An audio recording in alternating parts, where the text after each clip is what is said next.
Mga idol, kung nagustuhan ninyo ang video na ito, pwede natin itong ituloy hanggang sa latest chapter.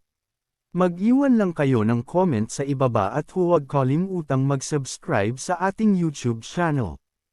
Nagsisimula ang ating kwento sa taong 5,904 ng banal na kalendaryo sa Kendria Archinist Academy. Habang nakatayo sa harap ng napakalaking kastilyo, labis na namangha ang ating bida. Ito nga naman ang pinakamahusay na paaralan ng mahika sa buong imperyo. Siya si Luisis Carroll, isang 13 taong gulang na bata na ngayon pa lamang napagtatanto kung gaano karaming tao ang nag-aagawan para makapasok sa akademya. Makalipas ang ilang sandali, may isang pamilyar na tinig ang tumawag sa kanyang pangalan, dahilan upang lumingon ang bata at maghanap sa gitna ng karamihan. Ang kanyang mga magulang pala iyon, papalapit habang nagrereklamo na masyado siyang mabilis at iniwan sila. Agad namang nagtanong ang kanyang nag-aalalang ina kung dala niya ang kanyang ID at ang pangkulay sa kanyang buhok. Natatakot siya dahil may mga balitang may ilang aplikanteng hinahabol dahil lamang sa kulay ng kanilang buhok at mga mata. Pagkarinig nito, sinubukan ng ama ng bata na pakalmehan si Lucaila, sinasabing ang mahika ang tanging paraan upang makaahon sila sa kanilang kalagayan. Ipinaliwanag niya na sa Hilagang Imperyo, ito lamang ang akademya kung saan pinapayagan ang mga karaniwang mamamayan na kumuha ng entrance exam. Dahil dito, ang Kendria Archinist Academy ang naging pinakamalaking pag-asa para sa kinabukasan ng ating bida. Bilang isa sa 10 dakilang akademya, ang elitistang institusyong ito ay itinatag mismo ng maharlikang pamilya. Dito nagtuturo ang pinakamahusay na mga Archinist Master sa imperyo ng sining ng mahika. Bukod dito, natututuhan din ng mga estudyante ang iba't ibang anyo ng kapangyarihan habang nagsasanay sa loob ng akademya. Sa nakalipas na 10 taon, maraming tagapangalaga mula sa hindi maharlikang pinagmulan ang umangat upang ipagtanggol ang imperyo. Dahil dito, lalong sumikat ang akademya, sapagkat karamihan sa mga bayaning ito ay mga nagtapos doon. Ngumiti ang ama ni Luisis Carroll, sinasabing ito ang perpektong lugar para sa kanyang anak upang tuluyang matutunan ang mahika. Agad namang sumang-ayon si Lucaila, habang buong tapang na idineklara ng ating bida na siya ay magiging isang dakilang master. May determinasyon sa kanyang mga mata, ibinahagi niyang lalakas siya upang mabawi ang ampunan mula sa simbahan. Nang marinig ito mula sa kanyang anak, tuluyang natigilan ang babae at nawalan ng masabi. Inalaw naman ni Julian ang kanyang asawa, na pakiramdam ay isa siyang masamang ina, ngunit tiniyak niya rito na napakarami na niyang nagawa. Nagpasalamat ang ating bida sa kanyang ina, sinasabing buhay lamang siya hanggang ngayon dahil sa pag-aaruga nito. Mula roon, naalala niya ang kanyang nakaraang buhay, isang buhay kung saan pinangarap niyang maging pinakadakilang mandirigma, ngunit siya ay may malubhang hika. Palagi siyang nakakabit sa respirator at naka-wheelchair. Gayunpaman, hindi kailanman nawala ang kanyang hilig sa sining ng pakikipaglaban. Ang hilig na iyon ay nagbunga nang siya'y maging isang iskolar na tumulong muling buhayin ang martial arts sa pamamagitan ng kanyang thesis.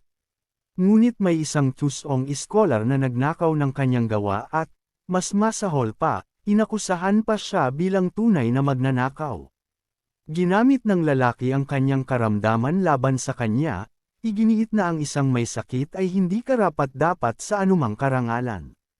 Sa huli, maging ang sarili niyang mga magulang ay tinalikuran siya at hinayaang mamatay, inalis pa ang kanyang respirator.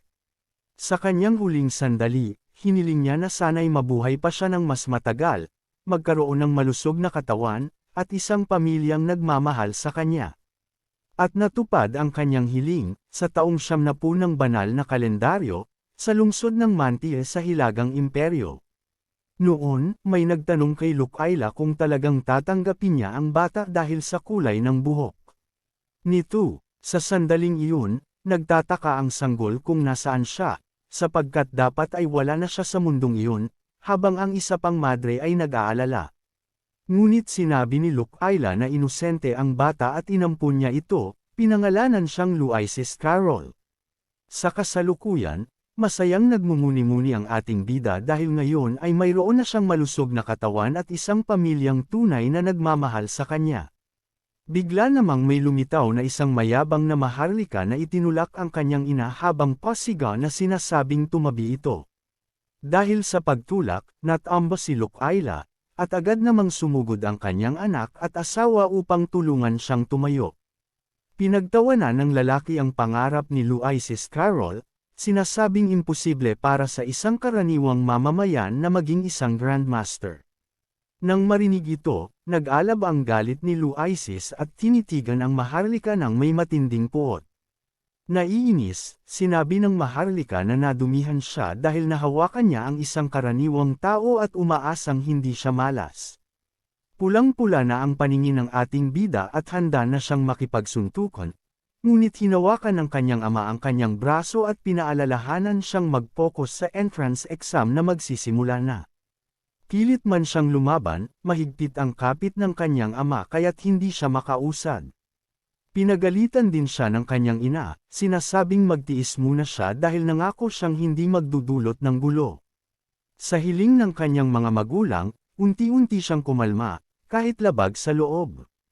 Humingi siya ng paumanhin kay Lucaila, na agad naman siyang inulo sa pamamagitan ng marahang tapik sa ulo. Umalis ang mga maharlika habang tinatawag ang pangyayari na isang istorbo lamang, at nagtungo upang kunin ang kanilang mga numero. Maya-maya, biglang nahati ang karamihan nang dumating ang isang batang mukhang napakahalaga, agad na nakakuha ng atensyon ng lahat. Siya si Carl Anka, ang tagapagmana ng makapangyarihang pamilyang Ranka, ningning niya'y tulad ng isang tunay na maharlika. Masamang tinitigan ni Luisis Carroll ang mga maharlikang umapi sa kanya kanina, puno ng galit, at nangakong haharapin niya ang mga ito balang araw. Pagkatapos, hinarap niya ang kanyang nag-aalalang ina at tiniyak na ayos lang siya at tiyak na makakapasa sa pagsusulit. Mula sa malayo, narinig ni Cain ang pahayag ni Luisis habang sumisigaw itong siya'y magiging isang Grandmaster. Buong tapang niyang idineklara na matututo siya ng mahika at ipapakita niya sa lahat ang kanyang kakayahan, kahit pinagtatawanan siya ng mga maharlika. Puno ng determinasyon, tumakbo siya patungo sa lugar ng pagsusulit, sapagkat sa buhay na ito, isinumpa niyang magiging pinakamalakas siya. Lahat ng ito ay para maprotektahan ang pinakamahalaga sa kanya, ang kanyang bagong minamahal na pamilya. Pinanood siya ng kanyang mga magulang ng may pag-aalala, dahil sa 20,000 aplikante, humigit kumulang 30 lamang ang nakapapasa. Ngunit sinabi ni Julian na ang kanyang ampon na anak ang pinakamatigas ang ulo sa lahat ng taong nakilala niya. Kapag may napagdesisyonan si Luisis, talagang ginagawa niya ito. At ang tungkulin nilang mag-asawa ay suportahan siya.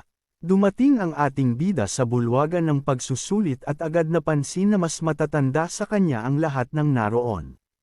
Bigla namang may isang lalaking bumaba mula sa langit at inanunsyo ang pagsisimula ng ika-160 entrance exam. Ipinakilala niya ang sarili bilang Aaron Ian Smith, ang makapangyarihang punong guro ng akademya at tagapangasiwa ng pagsusulit. Nabigla ang karamihan sa presensya ng isang Grandmaster, habang inalala naman ni Luisis ang 6 na antas ng kapangyarihan sa mundo. Ang mga ranggo ay nahahati sa Apprentice, Fighter, Master, Grandmaster, Sage, at sa huli ay Saint. Dahil dito, napagtanto ng ating bida na ang punong guro ay kabilang sa 3 pinakamataas na antas, isang tunay na elite ng mundo. Pagkatapos, itinuro ni Aaron Ian ang isang hagdanan at sinabi na ang unang pagsubok ay ang pag-akyat dito. Inihayag ng punong guro na ang mga pass para sa pagsusulit ay matatagpuan sa likuran mismo ng mga nakatatandang estudyanteng nagbabantay sa daraanan. Ipinaliwanag niya na may kabuuang 1,000 pass lamang at tanging ang mga makakakuha nito ang makakapagpatuloy sa pagsusulit. Nagbabala naman ang isa sa mga nakatatandang estudyante na kapag naubos na ang mga pass, agad na magtatapos ang exam para sa lahat, kasabay ng isang malakas na sigaw ng simula. Agad na nagsiksikan at nagunahan ang mga aplikante patungo sa hagdanan. May ilang padalos-dalos na tumakbo sa unahan, sumisigaw na sila ang mauuna at madali lang daw ang pagsusulit. Pagdating sa tuktok ng hagdan, isang upperclassman ang ngumiti ng may masamang balak at sinalubong ang mga examinee. Pagkatapos, pinakawalan niya ang isang nakakatakot na pulang aura at sumigaw ng maligayang pagdating sa impyerno. Isang alon ng kapangyarihan ang nagpabaluktot sa hangin at direktang tumama sa grupong nasa unahan. Ang mga aplikanteng nag-aakalang sila ang pinakamagaling ay lubusang nabigla at natakot sa biglaang pagsalakay. Ilang sandali lang, ilan sa kanila ang lumipad palayo habang inanunsyo ang kanilang mga numero ng diskwalifikasyon. Nabigla ang iba pang mga aplikante at agad nakilala ang upperclassman bilang si Lord Sheath, ang anak ng isang ministro. Samantala, kalmadong pinagmamasdan ni Luisis Carroll ang lahat, malinaw na nararamdaman ang dalisay na intensyong pumatay na dala ng atake. Lubos na nalilito ang mga aplikante, nagtatanong kung tunay nga bang isang pag-atake ang nangyari. Tahimik na lumakad pasulong ang ating bida at ipinaliwanag na hindi yun isang totoong pag-atake. Nang makita ito, humakbang pasulong ang kalmadong si Lord Sheath na may mapanghamak na tingin. Sinabi ng Maharlika na ang sinumang mahina ang loob na naroon ay tiyak nang nawala ng malay sa takot dahil sa kanyang makapangyarihang aura. Nagulat si Sheath at sinabi na tila may tapang si Luisis Carroll dahil nananatili pa rin itong nakatayo, ngunit idinagdag niya na marami raw mas may talento roon at walang puwang ang isang karaniwang mamamayan. Hindi natinag, patuloy na tinitigan ng ating bida ang upperclassman ng may mapanghamong tingin. Dahil sa asal na iyon, nagpa siya ang Maharlika na turuan ng leksyon ang bata. Tinipon niya ang kanyang kapangyarihan at naglunsad ng isang direktang pag-atake upang paluhurin si Luisis. Nararamdaman ng ibang aplikante ang matinding presyon at nagsisigaw na hindi na sila makahinga. Habang ang lahat ay napabagsak sa sahig, nanatiling nakatayo si Luisis Carroll, walang kahit anong epekto ang aura sa kanya. Pagkatapos, mahinahon niyang tinanong kung iyon na ba ang buong intensyon ng pagpatay ni Sheath, sabay sabing tanging mga karaniwang tao lamang ang natatakot sa ganoon. Sa sandaling iyon, naalala ni Luisis ang lahat ng kakilakilabot na pinagdaanan niya sa nakaraan. Para sa isang taong tulad niyang sinanay sa matinding hirap, ang pressure na iyon ay wala lamang, isang larong pambata. Naalala rin niyang hinarap na niya ang mga tunay na halimaw, kaya't ang puwersang pinakawalan ni Sheath ay walang silbi sa kanya. May malamig at matalas na titig, inihanda ng ating bida ang sarili upang salagin ang pag-atake ng upperclassman. Hindi tulad ni Luisis, ang matigas kunwaring Maharlika ay tila hindi pa kailanman nakaranas ng tunay na panganib sa buong buhay nito. Nang uuyam na ngumiti ang ating bida at sinabi na hindi uubra sa kanya ang ganitong uri ng pananakot. Bigla siyang sumugod pasulong sa napakabilis na galaw, winasak ang enerhiyang hadlang ng upperclassman. Kumilos si Luisis na parang kidlat, dinaanan ang aura ni Sheath na tila wala lamang.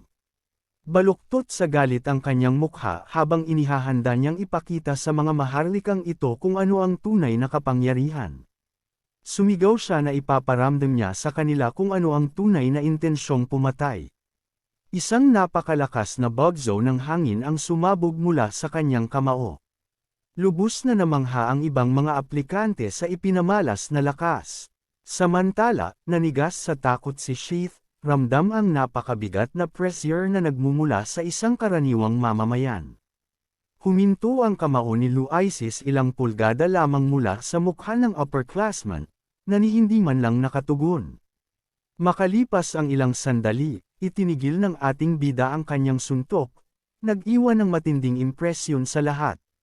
May malamig na tingin, pinagmasdan ni Luisis ang nakalugmok na upperclassman, malinaw na ipinapakita ang kanyang pagiging mas mahusay sa labanan. Nagpapanik si Sheath, hindi makapaniwala sa kanyang nasaksihan.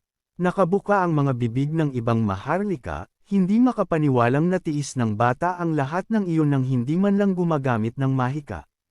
Hindi alintana ang kaguluhan, dumaan lamang ang ating bida sa tabi ng bagsak na upperclassman at sinabing magpapatuloy na siya. Tahimik niyang nilapitan ang board kung saan nakalagay ang mga pass para sa susunod na yugto ng pagsusulit.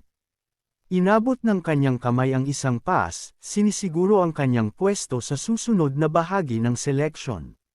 Nang makita ito, tumayo si Sheath na nag-aalab sa galit at sumigaw sa matinding kahihiyan na kanyang naranasan. Ayaw niyang tanggapin ang pagkatalo kaya't naglunsad siya ng isang makapangyarihang atakeng mahikal patungo sa likod ng bata. Mabilis na umikot si Luisis Carroll at inihanda ang sarili upang salagin ang pag-atake, gamit lamang ang kanyang hubad na mga kamay. Tumama ang pag-atake sa kanyang mga braso, ngunit nagawa ng ating bida na harangin ang mahika, na lumikha ng isang malakas na shockwave.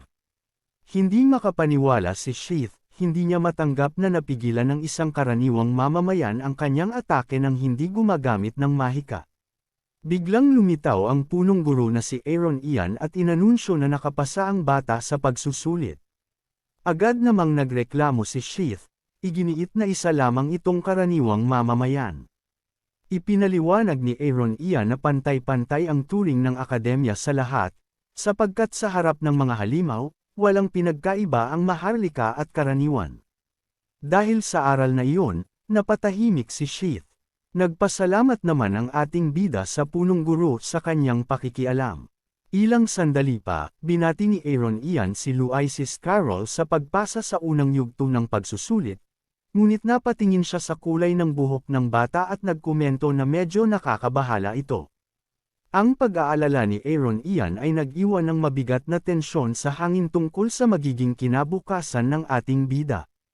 Tinanong niya kung ano ang ibig sabihin ng punong guro tungkol sa kulay ng kanyang buhok. Bigla namang ipinatong ni Aaron Ian ang kanyang kamay sa balikat ng bata, ikinagulat nito. Sinabi niya na kung matatanggap si Luisis sa akademya, maghahanda siya ng isang potion upang itago ang kanyang mga natatanging katangian. Bagamat nagduda si Luisis sa plano, nagpasya siyang mag-focus muna sa pagpasa sa ikalawang pagsusulit. Sa gayon, nagpatuloy siya sa susunod na yugto ng exam, iniwan ang mga maharlika sa likuran. Samantala, isa sa mga upperclassmen ang tumitig sa kanya ng may galit at paghamak, nag-aalab sa puot dahil tinulungan ni Aaron Ian ang isang karaniwang mamamayan at nangakong hinding-hindi niya malilimutan ang pangalang iyon. Maya-maya, nagtipon ang lahat sa ikalawang arena kung saan magsisimula ang susunod na pagsusulit. Mula sa 20,000 aplikante, 1,200 na lamang ang natira, at halos lahat ay mga elitistang maharlika. Biglang lumapit ang grupo ng mga maharlikang nanggulo sa kanya kanina upang muling maghanap ng gulo. Nagbanta ang kanilang leader, sinasabing sa susunod ay wala nang lilito upang iligtas siya. Ngunit nanatiling kalmado ang ating bida, nakahalukip-kap ang mga braso at walang pakialam sa banta. Sinabi pa ng isa na kung hindi dahil sa punong guro, matagal na sana siyang naalis sa akademya. Bilang tugon, ngumisi lamang si Luisis Carroll at tinawag ang lalaki na isang ganap na tanga sa harap ng lahat. Nagulat ang maharlika at lubos na nagngit-ngit sa insultong narinig niya mula sa isang karaniwang mamamayan. May mapanuyang ngiti, sinabi ni Luisis Carroll na mas may mabuting paghuhusga ang Grandmaster kaysa sa kanila. Lalong ikinagalit ito ng maharlika, na nagbantang pababagsakin ang ating bida sa pamamagitan ng isang suntok diretso sa mukha. Ngunit ngumisi lamang si Luisis, ni walang bakas ng takot sa kanyang mukha. Nagningning sa galit ang mga mata ng lalaki, malinaw na seryoso na siya at handang umatake. Ilang sandali pa, buong lakas siyang sumugod at sumuntok ng diretso sa mukha ng ating bida. Kahit paparating na ang suntok, nanatiling kalmado ang bata at sinuri ang galaw ng kanyang kalaban. Pagkatapos, pinigilan niya ang suntok ng maharlika gamit lamang ang dalawang daliri, na may nakakagulat na gun. Sa isang mabilis na galaw, gumanti ang ating bida at direktang tinamaan ang kalaban. Nataranta ang maharlika dahil bigla na lang ay hindi na gumagalaw ang kanyang katawan. Ipinaliwanag ni Luisis na gumamit siya ng isang teknik sa martial arts upang maparalisa ang mga meridian ng lalaki. Dahil sa lakas ng tama, tumilapon ang katawan ng Maharlika sa kabilang dulo ng arena. Napahiyaw ang kanyang mga kaibigan sa pagkabigla at takot para sa kasamahang napakadaling natalo. Bumagsak ng malakas ang katawan ng lalaki sa sahig ng arena, nagpalipad ng alikabok at ikinagulat ng iba pang mga aplikante. Isa sa kanyang mga kaibigan ang natumba rin dahil sa lakas ng impact, habang ang isa naman ay tumakbo upang tulungan siya. Nakahandusay ang Maharlika sa matinding sakit habang nag-aalalang tinatanong ng kaibigan kung ayos lang siya. Umiiyak siyang nagreklamo na hindi niya maramdaman o may galaw ang sarili niyang braso. Dahil dito, inakusahan niya ang ating bida ng paggamit ng lason at sumigaw na isusumbong niya ito kaagad. Lumapit si Luisis Carroll at kalmadong ipinaliwanag na hindi iyon lason kundi isang teknik sa martial arts. Sinabi niyang pinipigilan niya ang sarili dahil sa pakiusap ng kanyang ina, ngunit may hangganan ang kanyang pasensya. May seryosong tingin, idineklara ng bata na tanging ang mga handang masaktan ang may karapatang manakit. Bigla, may humawak sa kanyang pulsuhan at pinigilan siya sa pagpapatuloy ng laban. Si Kane Oranka iyon, na pinaalalahanan siyang nasa gitna pa sila ng isang napakahalagang pagsusulit. Pagkatapos, tinanong ng tagapagmana kung, hindi ba nag-aalala ang ating bida na ma-disqualify dahil sa laban? Tahimik na tinitigan ni Luisis si Cain, ngunit nag-aalab pa rin ang galit sa kanyang mga mata dahil sa nangyari. Sumigaw ang ibang mga Maharlika at sinabihang huwag nang makialam si Cain, sabay bantang tatapusin na nila si Luisis doon mismo. Ngunit tinitigan sila ni Cain ng masama at inutusang umatras, sapagkat alam na alam daw nila kung sino ang kausap nila.